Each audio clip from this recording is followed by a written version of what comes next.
Инкотермс.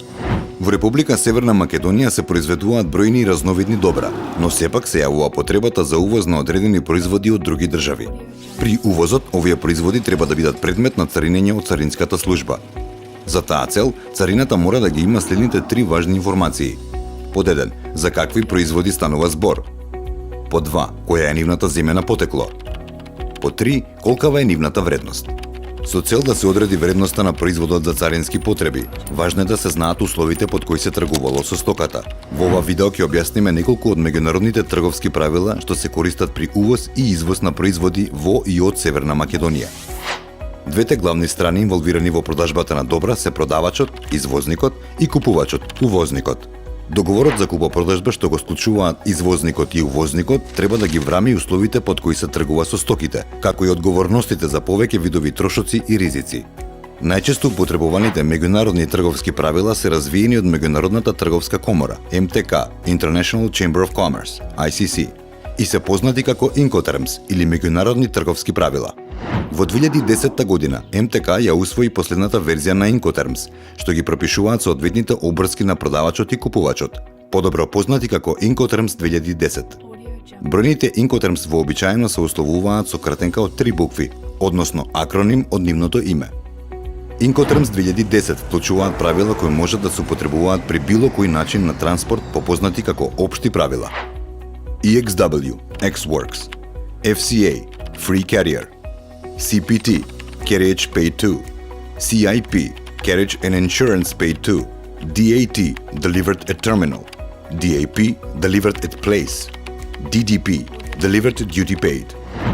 Согласно EXW, X-Works правилата, се смета дека продавачот испорачува кога ќе ги стави стоките на располагање на купувачот во просториите на продавачот или на некое друго определено место, што значи дека ризиците и трошоците преминуваат од продавачот на купувачот во моментот на ставање на производите на располагање на купувачот. Под овие услови продавачот не е должен да обезбеди потребна документација за извоз, ниту пак е должен да ја утовари стоката на некакво товарно возило.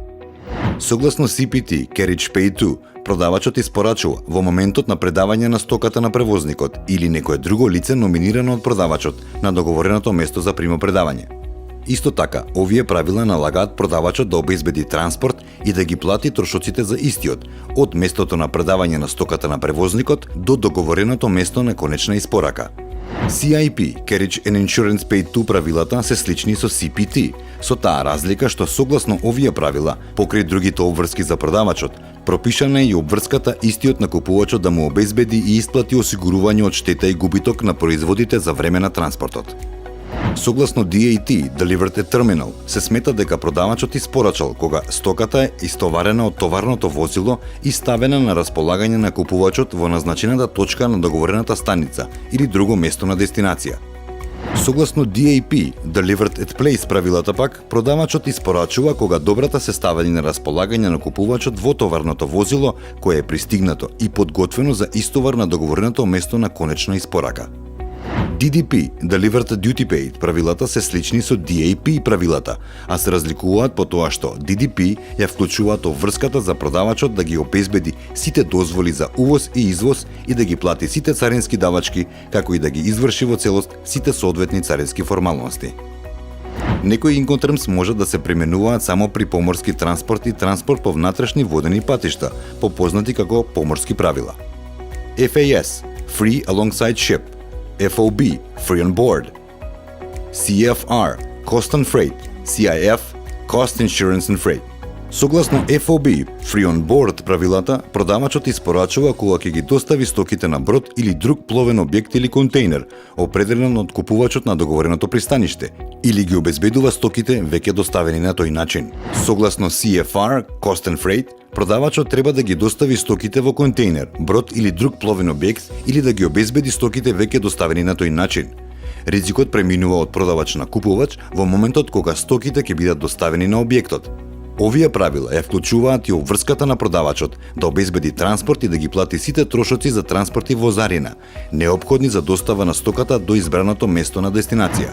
CIF, Cost Insurance and Freight правилата се слични со CFR, со таа разлика што истите ја инкорпорираат и обврската за продавачот да обезбеди и исплати минимален износ на осигурување од штети и губиток на производите за време на транспортот.